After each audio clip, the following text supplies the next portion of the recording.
नमस्ते, hello friends. आपने शायद I don't know you have heard of this is a English phrase which is there, what you keep at the altar gets altered. इसका मतलब ये है कि आप डिवाइन के चरणों में जो चीज रखते हैं वो परिवर्तित हो जाती है। कैसे परिवर्तित हो जाती है? इसका दूसरा नाम है सरेंडर, शरणागति। प्रॉब्लम हमारा ये है कि हम शरण नहीं जाते। हम ऐसे मन में सोचते कि हाँ मैंने तो अब छोड़ दिया है, लेकिन एक्चुअली आपके हाथ से ये छूटता नहीं है, किसी के भी हाथ से छूटता नहीं है। सरेंडर जितना हम बोलने में जितना आसान है उतना करने में मुश्किल है। मुश्किल एक्चुअली नहीं है, लेकिन हम करते नहीं है। We do not know how to surrender. मालूम नहीं है हमको एग्जैक्टली करना क्या है। एक चीज, एक परिस्थिति आपको नहीं चाहिए कि चलो मान लीजिए कि मुझे कल कहीं बाहर काम जाना है जो मैं नहीं जाना चाहती। सिंपल सी चीज, मैं बाहर काम नहीं जाना चाहती, मेरी बिल्कुल इच्छा नहीं है मैं वहां पे जाऊं। ओके, अब आपको शरणागति में बोलना क्या है ऊपर वाले से, मैं जाना नहीं चाहती हूं लेकिन मर्जी तुम्हारी। अगर तुम कहो तो मैं जाऊंगी, अगर नहीं कहो तो नहीं जाऊंगी। जो भी स्थिति है उसको मैं अपना लूंगी और छोड़ दीजिए। And accept the state whatever it is, accept whatever you have to do, whatever it is. जो आपको करना है, अभी कल जाना है तो चलो कैसे जाऊंगी, मैं गाड़ी से जाऊंगी, मैं ट्रेन से जाऊंगी, या मुझे फ्लाइट पकड़नी है, जो भी है ये सारी चीज़ें आप करेंगे आराम से, अंदर से बिल्कुल हैसल ना होके, अंदर से बिल्कुल ऐसी इच्छा, अरे क्यों कर रही हूँ, क्या आ जा रही हूँ, नहीं, सब चीज़ आराम से करिए। अगर नहीं जाना है तो आप ऑटोमेटिकली ऐसा कुछ हो जाएगा ऊपर वाले से, बिकॉज आपने सरेंडर किया है, शरण किया है, ऐसा कुछ हो जाएगा कि एक्चुअली आप नहीं जाएंगे। और अगर आपका जाना जरूरी है किसी कारण, according to the divine plan, अगर आपका जाना जरूरी है उस वक्त, तो आप चले जाएंगे और आप उसको एंजॉय भी करके वापस आएंगे। फिर आप ये भी कहेंगे कि अरे थैंक गॉड आई वेंट। ये चीजें हो सकती है। इसीलिए छोटी छोटी चीजों को लेके हम ये शुरू करते हैं। आपके रोज की जिंदगी में, रोज की लाइफ में हर मिनट पे आपको ये सिचुएशन आ जाएगी कि मैं अभी क्या करूं, मुझे ये नहीं करना है या मुझे ये करना ही है लेकिन ये हो नहीं रहा। आप उसको इतना इसके पीछे लगते हो। बहुत सारे लोग पैसा, बाप रे ये मेरे पैसे आने ही चाहिए, ये मेरा लिटिगेशन का प्रॉब्लम सॉल्व ही होना चाहिए, इधर मेरे पास पैसे अटके हैं, इसके ऊपर इतना अटक जाते हैं, इतना अटक जाते हैं। मुझे ये कहते भी हैं कि अरे ये नहीं आएगा तो आगे मेरा बहुत प्रॉब्लम हो जाएगा, पैसे बिल्कुल ही नहीं है, ये नहीं वो नहीं। लेकिन इतना सब सोचने के बाद, इतना सब अपने आप को परेशान करने के बाद, क्या ये प्रॉब्लम आपकी सॉल्व हो जाएगी? नो। सो इतना एजिटेशन अंदर क्यों? सो इससे बेटर है करो जो तुमको करना है। आने हैं पैसे तो आएंगे, नहीं आने हैं तो नहीं आएंगे, फिनिश, मैटर एंड्स, छोड़ दो। अंदर से भी बहुत शांत लगता है। It is like giving up, you have let go. ऊपर वाला फिर देख लेता है। ऑटोमेटिकली सिचुएशन ऐसे हो जाती है, वो आपके फेवर में ही होती है। But surrender is not so easy. I will tell you a small story surrender के बारे में। शायद मैंने ये पहले भी कही है, याद नहीं, बट फिर से दोहराती हूँ इस कॉन्टेक्स्ट में। एक बार स्वामी विवेकानंद जी, आपने विवेकानंद जी का नाम तो सुना ही होगा, और सबको पता है कि स्वामी जी हमेशा all over the world used to go, वो लेक्चर्स देते थे। तो ऐसे ही किसी लेक्चर में थे, बहुत सारे लोग थे, और पीछे एक बंदा बैठा था। उसने कहा कि मैं ये लेक्चर सुनने में नहीं आया, मुझे बिल्कुल इंटरेस्ट नहीं है, ज़बरदस्ती मुझे लाया गया है, तो अभी मैं बैठा हूँ। और वो एक आर्टिस्ट था, स्केचिंग करने वाला। उसने मन में सोच लिया कि स्वामी जी बोलते रहेंगे, मैं तो उधर बैठ के उनका स्केच बनाऊंगा। तो लगा रहा। स्वामी जी का लेक्चर हो गया तो ये बंदा आगे गया, उनका स्केच उनको दिखाने, देखिए सर ये मैंने आपका बनाया स्केच। स्वामी जी ने वो जब स्केच देखा तो उनके चेहरे के एक्सप्रेशन थोड़े से चेंज हो गए। तो उसको लगा क्या हो गया, कुछ गलत किया क्या?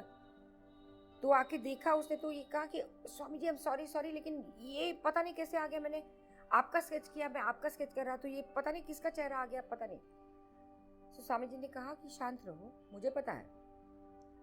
तो किसका चेहरा होगा वो चेहरा था उनके गुरु का, रामकृष्ण परमहंस जी। उनका स्केच बन गया इस बंदे के हाथ से। ये जो आर्टिस्ट था उसको स्वामी विवेकानंद जी नहीं दिखाई दे रहे थे, उनकी जगह उनको परमहंस जी दिखाई देते, रामकृष्ण परमहंस जी दिखाई दे रहे थे। इतना लेवल का सरेंडर कि स्वामी जी नहीं दिखना और उनके गुरु दिखना, मतलब किस लेवल का सरेंडर होगा वो। हमसे इतना नहीं हो पाएगा, मैं ऐसे एक्सपेक्ट भी नहीं कर रही हूँ, लेकिन हम छोटी छोटी बातों में भी इतना क्यों परेशान हो जाते हैं। और परेशान होने के बाद में अपना प्रॉब्लम सॉल्व नहीं होता, ये आपको मालूम भी है। सिर्फ टेंशन ले रहे हो। छोड़ दो, अभी क्या कर सकते हो, आपके हाथ में कुछ है नहीं कुछ करने के लिए। What can you do? That's why ये फ्रेज आ गई है, when you put something at the altar things get altered. You alter और ऑल्टर्ड, ये शब्द में ऑल्टर मतलब ऊपर वाले की जो हम मंदिर बनाते हैं, ये ऑल्टर है। उनके सामने आप, ऑल्टर के सामने आप ईश्वर के चरण में जो रखोगे वो ऑल्टर्ड हो जाएगा, मतलब वो चेंज हो जाएगा, वो परवरित हो जाएगा। रख दो ना वहां पे, क्यों टेंशन ले रहे हो? है कोई देखने वाला, करने दो उसको जो भी करना है। एंड सेकेंडली एक्सेप्ट ना, अच्छा ये मेरे लिए अच्छा ही होगा, इसलिए ऊपर वाले ने मेरे पास, ठीक है ये करना है तो करना है, भली मेरी इच्छा ना हो, लेकिन अगर वो उसकी मर्जी है तो उसकी मर्जी है। Accept it. You will not believe me कि कितना शांत लगता है अंदर से जब हम छोड़ देते हैं। छोटा बच्चा देखो, कभी परेशान होता है, कभी परेशानी नहीं नजर आएगी उसके चेहरे पे। क्यों? उसको मालूम है अंदर से मेरी माँ मुझे कहीं गिरने नहीं देगी, कहीं मुझे गलत खाने नहीं देगी, कुछ नहीं, कोई है देखने वाला। वो तो निश्चिंत रहता है, because he knows from inside that the mother is there, somebody is there to take care of me. बच्चे को, छोटे बच्चे को कभी परेशान देखा है? No. वो why can't we be like that? Because है, ये विश्वास रखिए कि कोई है हमें देखने वाला। यही आपका विश्वास नहीं है, इसके लिए प्रॉब्लम्स है। ये श्रद्धा रखिए कि मुझे है कोई देखने वाला। अगर कोई है देखने वाला तो आपको क्यों इतना टेंशन लेना है? एक बार करके देखिए, छोटी मोटी चीजों पे करके देखिए, फिर बड़ी बड़ी चीजें आराम से आ जाएगी। It's not such a difficult thing, I'll tell you honestly. छोटी छोटी करके देखिए, मैजिकली कैसे things change. Enjoy it.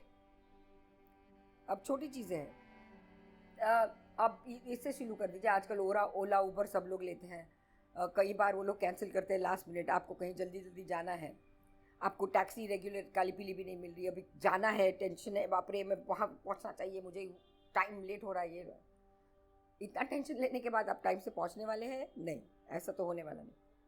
Ola Uber cancel हुई, कुछ भी हो, अभी अगर मुझे जाना है तो मैं जाऊँगी, नहीं जाना है तो नहीं जाऊँगी, छोड़ दीजिए। Automatically things will fall in place. हाल ही मेरे साथ ये हुआ है, हाल ही में 2 दिन पहले की चीज़ है। आई टू गो टू एयरपोर्ट, मुझे दिल्ली जाना था बहुत ज़रूरी काम के लिए, आश्रम के काम के लिए मुझे दिल्ली जाना था। अभी मुंबई में तो आपको मालूम है, कभी भी कुछ भी रास्ता बंद कर देते, कुछ भी हो जाता है। तो जो मेरे यहाँ पे एयरपोर्ट पे जो जाने वाला रास्ता था, वो सारे बैरियर्स बंद कर दिए थे। मुझे बहुत लंबा जाके फिर यू टर्न लेके फिर हाईवे को पकड़ के जाना था। और समहाउ मेरी आदत ये है कि मैं बहुत जल्दी निकल जाती हूँ, स्पेशली फ्लाइट वाइट पकड़नी हो तो मैं जल्दी निकल जाती हूँ, मुझे लेट जाना पसंद नहीं है। मैं जल्दी जाऊँगी लेकिन लेट नहीं जाऊँगी। तो खैर उस दिन बहुत अच्छा हुआ कि मैं जल्दी निकल गई थी, एज इट इज़ ऑलवेज। और लंबा चक्कर काट के फिर मुझे वो हाईवे का रास्ता पकड़ना, फिर मैं गई। तो शुरुआत में मुझे लगा अरे बाप रे, ये तो सारे रास्ते बंद कर दिए, मैं एयरपोर्ट पहुँचूंगी कैसे? 2 मिनट के लिए मुझे ये लगा। फिर मैंने बोला कि अगर मुझे जाना है तो मैं जाऊँगी, नहीं जाना है तो नहीं जाऊँगी। इधर उथल पुथल होने से कुछ होने वाला है। मैं शांत बैठ गई थी और आप यकीन नहीं मानेंगे कि मैं 15 मिनट जल्दी पहुंच गई थी। Before the gates open 15 minute जल्दी पहुंच गई थी। मैंने हमेशा यही सोचा है कि जाना है तो जाएंगे, नहीं जाना है तो नहीं जाएंगे, क्यों परेशानी करनी। Automatically things fall in place, because जब आप छोड़ देते हैं ना तो डिवाइन को उसके ऊपर काम करने का चांस मिलता है। जब आप उसको पकड़ के रखते हो ना, तो डिवाइन अपनी इतना जोर से पकड़ के रखा है, तो the divinity doesn't have a chance to play around with it and change the circumstances. So आपकी circumstance को, आपकी परिस्थिति को अगर बदलना है, alter करना है, तो आपको उसे ऑल्टर पे रखना है. Keep it at the altar, things get altered. Okay? Thank you very much for listening to me. Do subscribe for my YouTube channel and follow me on Instagram.